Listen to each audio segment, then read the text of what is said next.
Hello প্রিয় শিক্ষার্থী বন্ধুরা, আসসালামু আলাইকুম। তো দেখো, আজকে আমরা অনার্স সেকেন্ড ইয়ারের খুবই একটা গুরুত্বপূর্ণ টপিক পড়বো। টপিকটা হচ্ছে বেনজিনের নাইট্রেশন। তো দেখো, এই টপিকটা অনেকবার পরীক্ষা আসছিল, তো এবার আসার পসিবিলিটি অনেক বেশি। এজন্য আমি এই টপিকটা একটু সহজভাবে বোঝানোর চেষ্টা করব।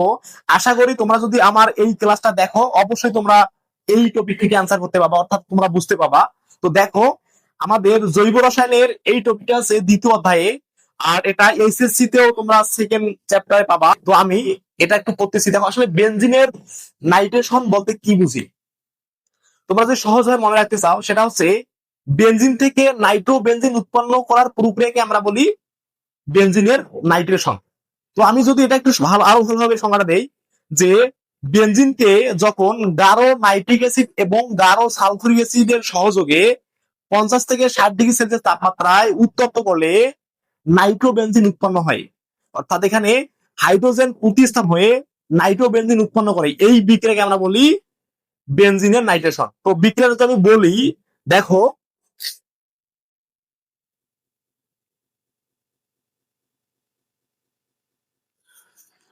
দেখো এটা একটা বেনজিন। আমরা জানি বেনজিনের সংকেত হচ্ছে C6H6। আমি এটা বেনজিন দিলাম।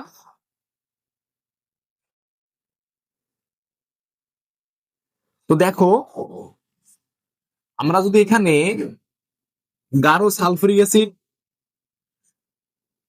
এবং নাইট্রিক অ্যাসিডের সহযোগে উত্তপ্ত করাই, অর্থাৎ 50 থেকে 60 ডিগ্রি সেলসিয়াস, অর্থাৎ 50 থেকে 60 ডিগ্রি সেলসিয়াস তাপমাত্রায় উত্তপ্ত করি, তাহলে আমাদের নাইট্রোবেনজিন উৎপন্ন হয়।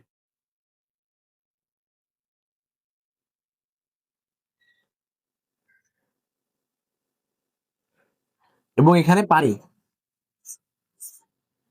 তো দেখো, এই বিক্রিয়াটাকে আমরা বলি বেনজিনের নাইট্রেশন। বেনজিনের নাইট্রেশন আসলে কি?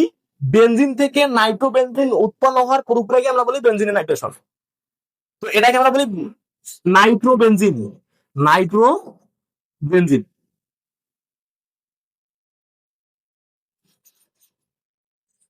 ভালোভাবে বুঝে দেখো, এই নাইট্রোবেনজিন কিভাবে হইলো, অর্থাৎ এর মেকানিজম বা ক্রিয়া কৌশল আমাকে ব্যাখ্যা করতে হবে।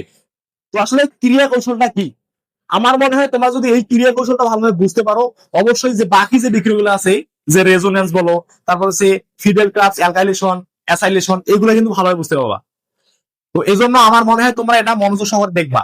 তো দেখো, এর ক্রিয়া কৌশল 3 ধাপে সম্পূর্ণ হয়। প্রথম ধাপ হচ্ছে আমার ইলেকট্রোফাইল তৈরি, আর দ্বিতীয় ধাপ হচ্ছে কার্বোকাটায়ন তৈরি, তৃতীয় ধাপ হচ্ছে হাইড্রোজেন অপসারণ। তো আমি যদি একটা একটা করে ব্যাখ্যা করতে চাই, দেখো মনোযোগ সহকারে। আমার প্রথম ধাপ হচ্ছে ইলেকট্রোফাইল তৈরি।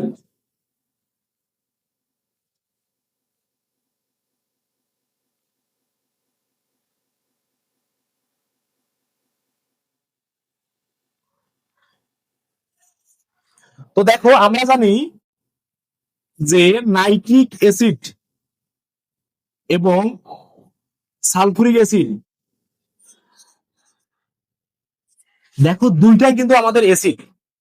তাহলে এইখান থেকে কিভাবে ইলেকট্রোফাইল তৈরি হলো সেটা আমরা একটু বলি। দেখো, আমরা জানি সাধারণত অ্যাসিড অ্যাসিড বিক্রিয়া করে না, কিন্তু দেখো, আমরা জানি যে অ্যাসিডের জারণ মান যত বেশি, কেন্দ্রীয় পরমাণু জারণ মান যত বেশি, সেটা তত বেশি অম্লীয়। দেখো, এখানে যদি আমি সালফারের জারণ মান বের করতে চাই, এখানে হচ্ছে -8, এখানে হচ্ছে +1, তাহলে সালফারে হবে +2, তাহলে সালফার হবে +6। তাহলে আমার সালফারের জারণ মান হলো +6। আর এখানে দেখো, এখানে হচ্ছে -6, +1, আর এখানে হবে +5। তো দেখো, এখানে আমার জারণ মান কার বেশি, নাইট্রিক অ্যাসিড নাকি সালফুরিক অ্যাসিড? এখানে দেখতেছি আমার সালফুরিক অ্যাসিডের জারণ মানটা বেশি। তাহলে অবশ্যই এটা অম্লীয় হবে, এর চেয়ে এটা অ্যাসিডীয় হবে। যদি এটা অ্যাসিডীয় হয়, অবশ্যই এটা বেজ হিসাবে ক্রিয়া করবে, অর্থাৎ বেজের মতো আচরণ করবে।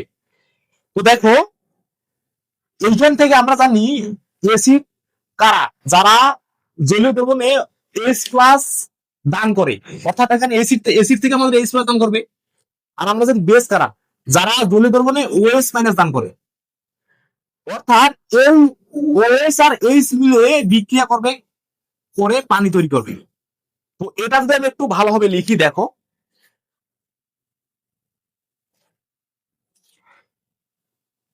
তো দেখো আমার ইলেকট্রোফাইল কিভাবে তৈরি হচ্ছে। আমরা যদি সালফিউরিক অ্যাসিড কিভাবে ভেঙে লিখতে পারি যে এইচ আর বাই সালফেট আয়ন, এটা হচ্ছে প্লাস, এটা মাইনাস। এবং নাইট্রিক অ্যাসিডকে আমরা এভাবে লিখতে পারি যে নাইট্রোজেন প্লাস এবং ওএইচ।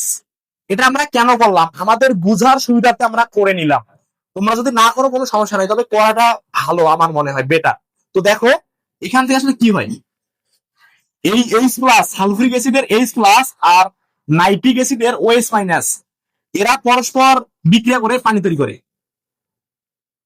এবং দেখো আমাদের টার্গেটই হচ্ছে ইলেকট্রোফাইল তৈরি করা। তো এখানে আমার ইলেকট্রোফাইল কিন্তু তৈরি হয়ে গেছে, নাইট্রোমূলক যেটাকে আমরা বলি। এবং এখানে আর আছে কি বাই সালফেট, এটা কিন্তু আমার ইলেকট্রোফাইল। এবং এই বাই সালফেটটা হচ্ছে আমার নিউক্লিওফাইল। এইটা আমার প্রথম ধাপ। আশা করি তোমরা বুঝছো যে এটা কিভাবে হইলো। এখন তোমাদের প্রশ্ন হতে পারে যে আমাদের যেহেতু এখানে এইচ আর ওএইচ বিক্রিয়া করে আমার পানি তৈরি হইলো, তাহলে এখানে মাইনাস আর প্লাস বিক্রিয়া করে কি আমাদের বিক্রিয়াটা হবে? আসলে না, আমাদের কিন্তু টার্গেটই হচ্ছে নাইট্রোনিয়াম আয়ন তৈরি করা, অর্থাৎ আমাদের ইলেকট্রোফাইল তৈরি করা। তো তোমরা যদি এটা মিলে দাও তাহলে কিন্তু হবে না, আমাদের ইলেকট্রোফাইল তৈরি করতে হবে। আমাদের টার্গেটটাই কিন্তু হচ্ছে এটা। তো দেখো আমার দ্বিতীয় ধাপটা আমি এখন ব্যাখ্যা করবো। দ্বিতীয় ধাপটা হচ্ছে কার্বোক্যাটায়ন তৈরি। তো দেখো তোমরা যদি এই কার্বোক্যাটায়ন কিভাবে তৈরি হইলো এটা যদি বুঝতে পারো, তাহলে কিন্তু তোমাদের অনেক টপিক সহজ হয়ে যাবে। তোমরা তখন রেজোনেন্স কি এটা বুঝতে পারবা, তারপর হচ্ছে ফিডেল ক্রাফটস, অ্যালকাইলেশন, অ্যাসাইলেশন, এই বিক্রিয়াগুলো তোমরা ভালোভাবে ধারণা পাবা।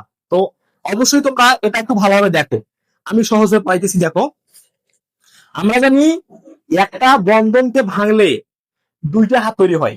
আমি যদি বলি কার্বন, এখানে কার্বন কার্বন দ্বিবন্ধন আছে, আমি যদি এই বন্ধনটাকে ভেঙে দেই তাহলে দুইটা হাত তৈরি হবে, এখানে একটা এখানে একটা। অর্থাৎ একটা পাই বন্ধন ভাঙলে, অর্থাৎ যে কোনো বন্ধন ভাঙলে আমাদের দুইটা হাত তৈরি হয়। তো দেখো আমরা জানি এটা হচ্ছে বেনজিনের সংকেত, এটা হচ্ছে বেনজিনের সংকেত।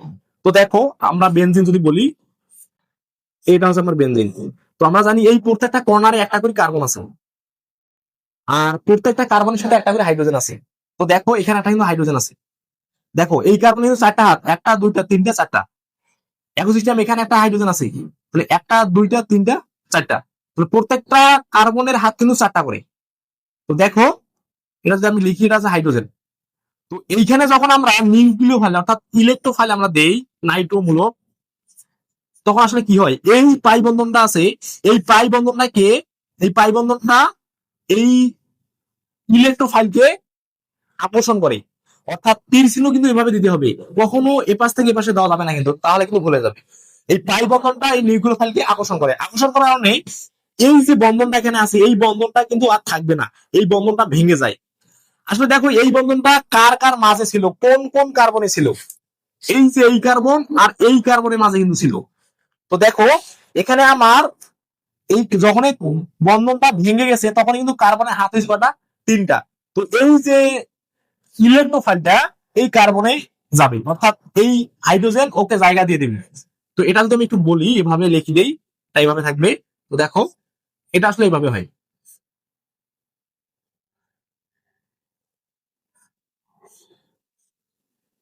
তো দেখো আমার এখানে হাইড্রোজেন আর এখানে আমার নাইট্রোমূলক চলে আসলো।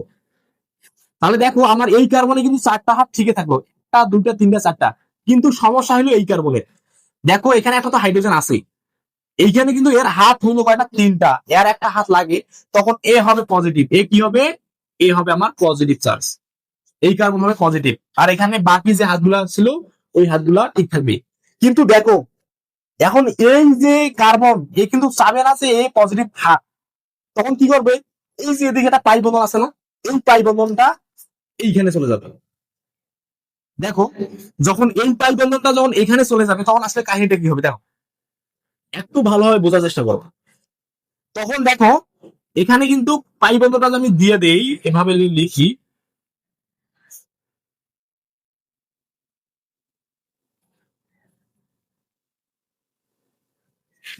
দেখো যখন এই পাই বন্ধনটা এখানে দেখো এখানে চলে আসলো, চলে আসার কারণে এখানে কিন্তু একটা হাইড্রোজেন আছে, এই কার্বনে কিন্তু হাত ঠিক থাকলো। এই কার্বনেও দেখো এখানে একটা হাইড্রোজেন আছে, এখানেও কিন্তু চারটা হাত হইলো, একটা দুইটা তিনটা চারটা, কিন্তু এই কার্বনের হাত একটা কমে গেল। এই কমে যাওয়ার কারণে এখানে হবে তখন পজিটিভ, এটা হয়ে যাবে পজিটিভ, অর্থাৎ এ ইলেকট্রন দিল, তখন কি হবে, এ কিন্তু পজিটিভ হবে। তো দেখো এই কার্বন যখন পজিটিভ হবে তখন কিন্তু এই পাশের কার্বন আর ওকে পজিটিভ থাকতে দিবে না, তখন কি করবে, আমার আর একটা এখানে যে আমার এই যে আমার পাই বন্ধন আছে, এই পাই বন্ধনটা এখানে চলে আসবে। তো এখানে চলে আসলে কাহিনীটা কি হবে দেখো, এটা যদি আমি এখানে লিখি, তো আমি এখানে দিয়েছি, তো দেখো এখানে আমার এভাবে হবে। তো এখানে এখানে একটা বন্ধন থাকলো, এখানে হচ্ছে নাইট্রো মূলক, আর এখানে হচ্ছে হাইড্রোজেন মূলক, এখানে হচ্ছে আবার তারপরে হচ্ছে এখানে থাকতেছি। দেখো এটা এই বন্ধনটা যখন এখানে আসবে তখন এটা হবে এরকম। দেখো এখানে এই কার্বনে দেখো আমি যদি হাত মিলাই, একটা দুইটা চারটা, তো দেখো এখানে আমার কিন্তু হাত ঠিক আছে, কিন্তু দেখো যখন এই বন্ধনটা যখন এখানে আসলো তখন এই যে এই কার্বনটা আছে না, এই কার্বনটার একটা হাত কমে গেল, অর্থাৎ তখন এটা হবে পজিটিভ, অর্থাৎ এটা চলতে থাকবে, এটা আমার এভাবে চলতে থাকবে। তো এই পুরা অবস্থাটাকে আমরা বলি যে একটা অস্থিতিশীল অবস্থা। তো এটাকে আমরা এভাবে লিখতে পারি, এভাবে আমরা লিখতে পারি।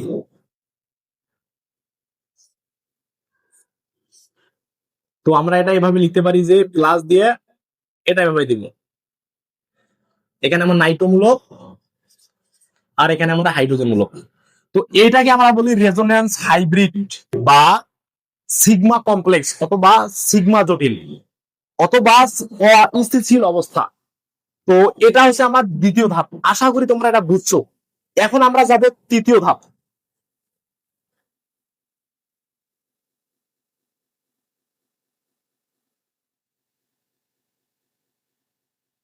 দেখো তৃতীয় ধাপ হচ্ছে আমার এটা থাকতেছে যে রেজোনেন্স হাইব্রিডটা থাকতেছে সিগমা কমপ্লেক্স।